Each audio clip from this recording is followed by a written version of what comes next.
सभी को प्रणाम।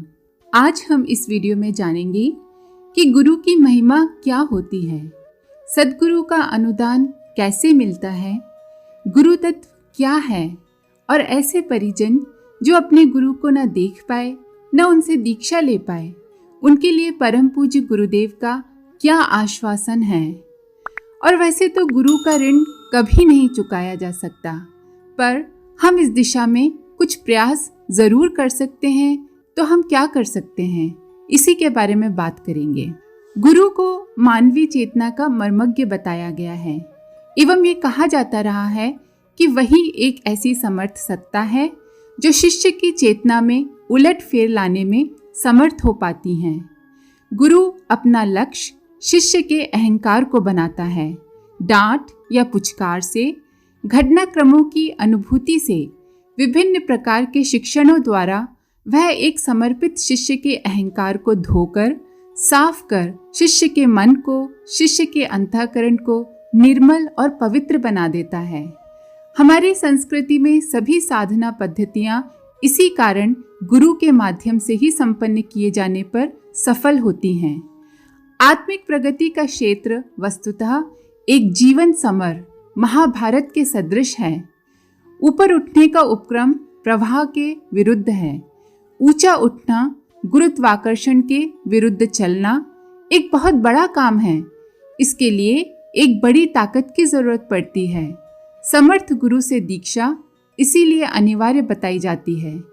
सच्चा गुरु कौन है, कैसे उसे ढूंढा जाए, कैसे आत्मिक प्रगति की दिशा में बढ़ा जाए, ये सब कुछ हम सभी को परम पूज्य गुरुदेव एवं परम वंदनीय माताजी ने अपने जीवन के माध्यम से समझाया, हृदयंगम कराया है। परम पूज्य गुरुदेव अक्सर कहा करते थे, भगवान वस्तुतः बहुत दूर नहीं है तुमसे, तुम सोए हो, मात्र नींद का फासला है। परमात्मा के लिए तुम दूर नहीं हो, पर तुम्हारे लिए वह परमात्मा दूर है, ये बात ध्यान रखना। उनकी इस बात को हम इस तरह समझ सकते हैं कि हम सोए पड़े हैं। सूरज देवता का आगमन हमारी धरती पर हो चुका है, किरणें हमारे ऊपर बरस रही हैं, लेकिन हम तो सोए पड़े हैं। सूरज के लिए हम दूर नहीं हैं, वो तो हमें जगाने की पूरी कोशिश कर रहा है, पूरी ताकत से हम पर बरस रहा है, हमारे रोम रोम को जगाने की कोशिश कर रहा है। लेकिन इस गहन अंधकार में हम हैं कि सोए पड़े हैं। सूर्य देवता को हम परमात्मा मान लें। परम पूज्य गुरुदेव कहते थे कि ऐसी स्थिति में हमें जब सूर्य की तरह परमात्मा बहुत दूर मालूम पड़ता है, तब सद्गुरु हमारी मदद कर सकते हैं। सद्गुरु ने जो जाना है वो हमने नहीं जाना। सद्गुरु को ये खबर है कि हम कल क्या बनने वाले हैं। यदि जाग गए तो, और न जागे तो भी वो हमें जगाकर, हमारी आंखों में ज्ञान का अंजन लगाकर हमारा भविष्य गढ़ने वाले एक ऐसी ताकतवर सत्ता है जो औरों से ऊंचे उठे हुए तो हैं ही, उन्होंने परम सत्ता से साक्षात्कार कर हमें उसकी झलक दिखाने की पात्रता भी अर्जित कर ली है। जैसे सूर्य दूर है, परमात्मा भी दूर है, किंतु सद्गुरु हमारे पास हैं, चाहे स्थूल रूप में हो चाहे सूक्ष्म रूप में। श्री रामकृष्ण परमहंस के शब्दों में गुरु एक ऐसा झरोका है जिसके माध्यम से हम परमात्मा को देख सकते हैं। दूर के आकाश को हम सद्गुरु के माध्यम से देख सकते हैं, क्योंकि आकाश अनंत असीम बहुत दूरी पर है, पर झरोका अर्थात गुरु समीपस्थ हैं। बहुत ही व्यावहारिक परिभाषा है, सीधी सादी सी, समझ में तुरंत आ जाती है। परम पूज्य गुरुदेव ने कहा हुआ है कि मैं जिस भी रूप में रहूं, मैं तुम सबको सदैव देखता रहता हूं और देखता रहूंगा। और भी प्यार से गुरु की व्याख्या समझाते हुए परम पूज्य गुरुदेव बताते थे कि भगवान बुद्ध कहा करते थे कि गुरु एक बूंद के समान है। सागर की एक बूंद चखली तो सारे सागर का स्वाद जान लिया। उस सागर का जो परम सत्ता के एक अंश के रूप में हमारे अंदर समाया पड़ा है। परम पूज्य गुरुदेव के शब्दों में सद्गुरु साधक को परमात्मा की ओर जाने की प्रक्रिया सिखाते हैं। स्वयं को स्वयं के बंधनों से मुक्त करके जीवन मुक्त बनना सिखाते हैं।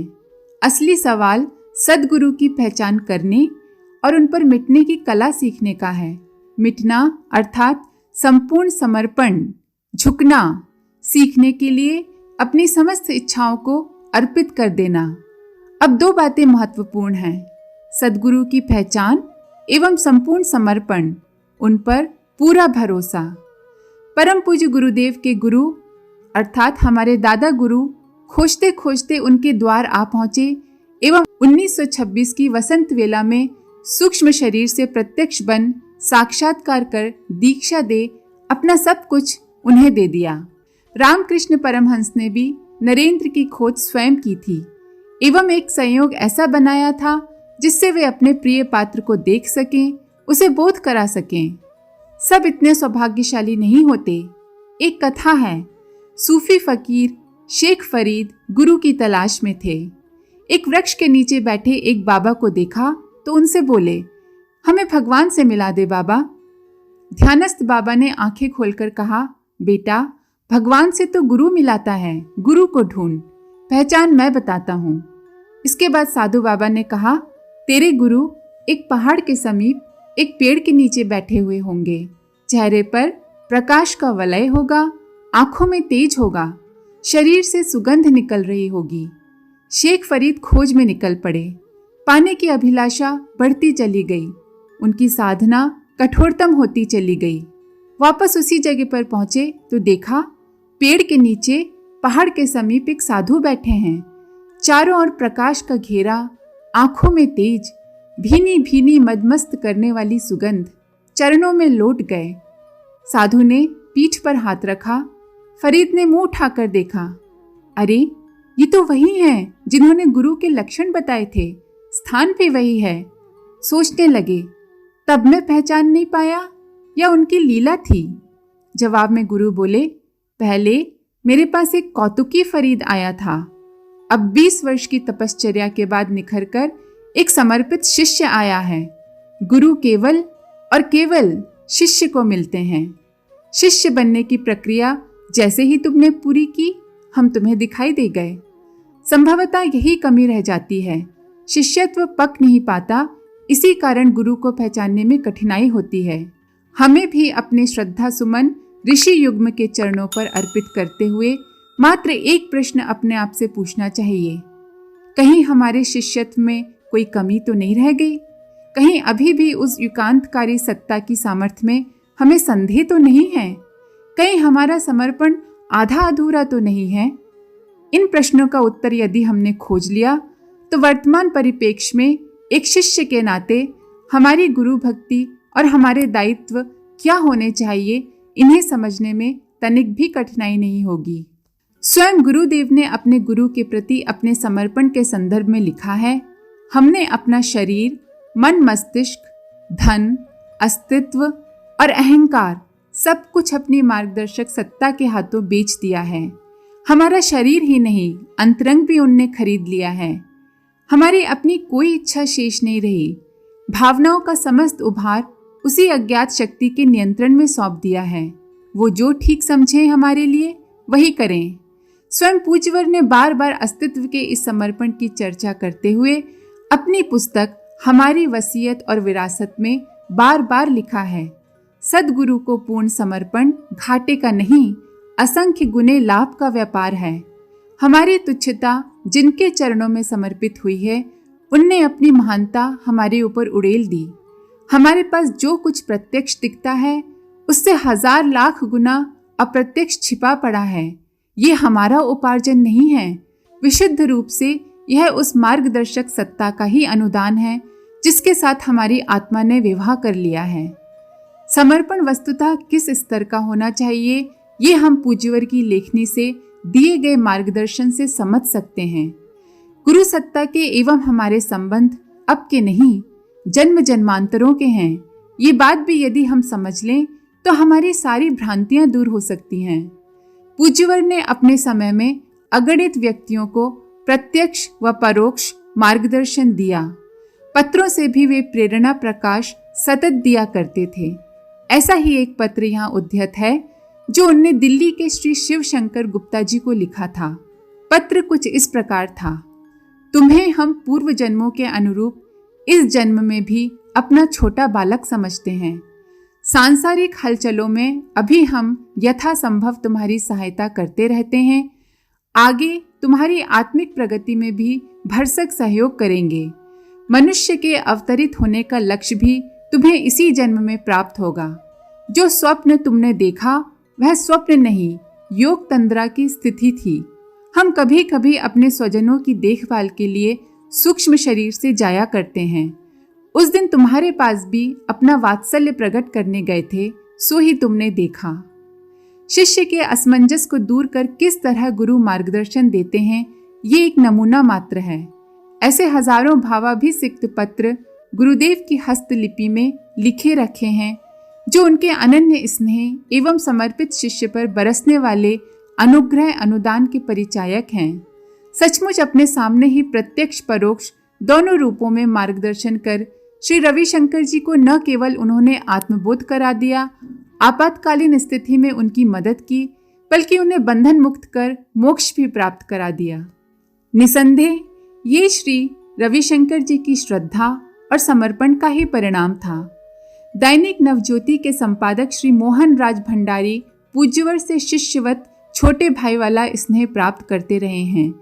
उनके पास पूज्य गुरुदेव की हस्तलिपि में लिखा एक पत्र है, जिसमें पूज्यवर ने उन्हें लिखा है, तुम्हारा प्रेम ऐसा है जिसे भुला देना किसी वज्र हृदय के लिए भी कठोर है। यही वह सच्चा स्नेह है जिसे गुरु सत्ता को अनंत संख्या में अपने अनुचरों सहयोगियों के साथ जोड़े रखा। श्री रामदास को लिखे एक पत्र में गुरुवर लिखते हैं, जैसे पत्थर की प्रतिमा का पूजन करने से उस पूजा का श्रेय प्रतिमा तक सीमित नहीं रहता, बल्कि सीधा ईश्वर तक पहुंचता है, उसी प्रकार गुरु भक्ति भी किसी व्यक्ति विशेष के लिए नहीं है, वह भक्ति भी सीधे ईश्वर तक ही पहुंचती है। गुरु सत्ता का यह स्वरूप समझ में आ जाने पर फिर मन में कोई असमंजस नहीं रहता। सतत उनका ही काम करते रहने, उनके उद्देश्यों के निमित्त अपना सर्वस्व अर्पित करने का आपा विकसित होता चला जाता है और उसी परिणाम में फिर उनकी कृपा भी मिलती चली जाती है। अनेकों अनुभूतियां उस विलक्षण गुरु सत्ता के संबंध में उपलब्ध हैं। मात्र भौतिक आध्यात्मिक अनुदानों तक ही सीमित नहीं, वरन विभिन्न रूपों में परोक्ष मार्गदर्शन के रूप में भी हैं, जिनसे वे सुपात्र शिष्य अपनी राह बदलकर सन्मार्ग पर चल सकें। यही सचमुच सबसे बड़ी उपलब्धि है। कई परिजनों, नए जुड़े साधकों को लगता है कि हम तो गुरुदेव के जीवन काल में उनसे जुड़ ही नहीं पाए, न उन्हें देख पाए, न ही उनसे दीक्षा ली, फिर संबंध कैसे स्थापित हो। परम पूज्य गुरुदेव के जीवन काल में अंतिम विशेषांक अखंड ज्योति पत्रिका के अप्रैल 1990 अंक के रूप में प्रकाशित हुआ था। वही बाद में एक पुस्तकाकार में 21वीं सदी के लिए हमें क्या करना होगा शीर्षक से सबको उपलब्ध हुआ। उसी से कुछ पंक्तियां ऐसे साधकों के लिए उद्धृत हैं। कोई ये ना समझे कि दीप बुझ गया और प्रगति का क्रम रुक गया। दृश्य शरीर चर्म चक्षुओं से दिखे या ना दिखे, विशेष प्रयोजनों के लिए नियुक्त किया गया प्रहरी पूरी जागरूकता के साथ अपनी जिम्मेदारी वहन करता रहेगा। यही नहीं, आश्वासन अत्यधिक स्पष्ट है। स्वयं पूज्यवर ने गायत्री जयंती 2 जून 1990 को स्थूल शरीर से चेतना को मुक्त कर स्वयं को विराट से एकाकार कर लिया। उन्होंने लिखा, पक्षी सुदूर अंतरिक्ष में उतनी दूर उड़ जाते हैं कि खुली आंखों से दिख नहीं पड़ते, फिर भी वे अपने घोंसले का, दूध मुहे बच्चों का पूरा ध्यान रखते हैं। बच्चे भी समय पर उनके द्वारा खुराक मिलने की प्रतीक्षा करते हैं। गाय अपने बछड़े सहित जंगल में चरने चली जाती है।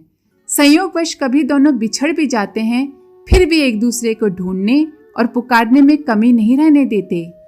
हमें ये समझना चाहिए, गुरु शरीर तक सीमित नहीं है। वो ऐसी ईश्वरीय चेतना है जो कुछ विशेष प्रयोजनों के लिए मानव शरीर धारण करती है, किंतु वे घट घट में, रोम रोम में व्याप्त हैं। परम पूज्य गुरुदेव और परम वंदनीय माताजी साधारण मनुष्य नहीं थे, बल्कि उन शरीरों के माध्यम से ईश्वर, माँ और पिता के रूप में प्रकट हुए और स्थूल शरीर का त्याग कर देने के बाद अब वे हमारे और पास आ गए हैं। हमें उनसे कुछ कहने की जरूरत नहीं है। वे हमसे बेहतर जानते हैं कि हमारी क्या जरूरतें हैं। हमें तो बस उन पर पूरी श्रद्धा और विश्वास बनाए रखना है और उनके दिखाए हुए मार्ग पर चलना है। मिशन की पत्रिकाओं के रूप में प्रकाश चेतना हर माह अपने पाठक परिजनों के यहाँ अप्रत्यक्ष रूप से जा पहुंचती है। इससे परोक्ष मिलन एवं नियमित आदान प्रदान का क्रम चलता रहता है। उसी माध्यम से विचारों का ही नहीं, प्राण चेतना का, शक्ति का प्रत्यावर्तन भी बन पड़ता है।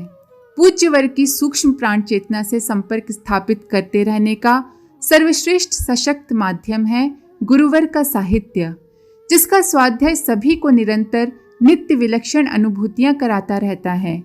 कईयों को दैनंदिन जीवन की कठिनाइयों से जूझने संबंधी मार्गदर्शन मिलता है, तो कईयों के मनोबल प्राण चेतना को ऐसा उछाल मिलता है कि प्रतिकूलताएं दूर हो, अनुकूल वातावरण बनता चला जाता है। इस सहजता से कि अनुमान ही नहीं लग पाता। नियमित स्वाध्याय करके और दूसरों को परम पूज्य गुरुदेव के विचार पढ़ाकर हम अपनी गुरु भक्ति रूप कर्तव्य ही पूरा नहीं करते, बल्कि खुद पर चढ़ा हुआ ऋण भी उतारते हैं, जो अनुदानों की प्राप्ति के रूप में है वह सतत बढ़ता ही चला जा रहा है। यदि हम यह संकल्प ले सकें कि अधिक से अधिक व्यक्तियों को गुरुवर के साहित्य के माध्यम से युग चेतना से जोड़ने का प्रयास करेंगे, तो यह गुरु सत्ता के चरणों में श्रद्धा सुमन अर्पित करने का सर्वश्रेष्ठ स्वरूप होगा। आज के लिए इतना ही। अगर आपका कोई सवाल या सुझाव है तो हमें कमेंट में ज़रूर लिखें। साथ ही वीडियो को सभी के साथ शेयर करें। आप सभी का बहुत बहुत धन्यवाद। ओम शांति। हमारे YouTube चैनल को सब्सक्राइब करें और बेल आइकन को दबाकर ऑल पर क्लिक करें ताकि नोटिफिकेशंस आपको मिलती रहें।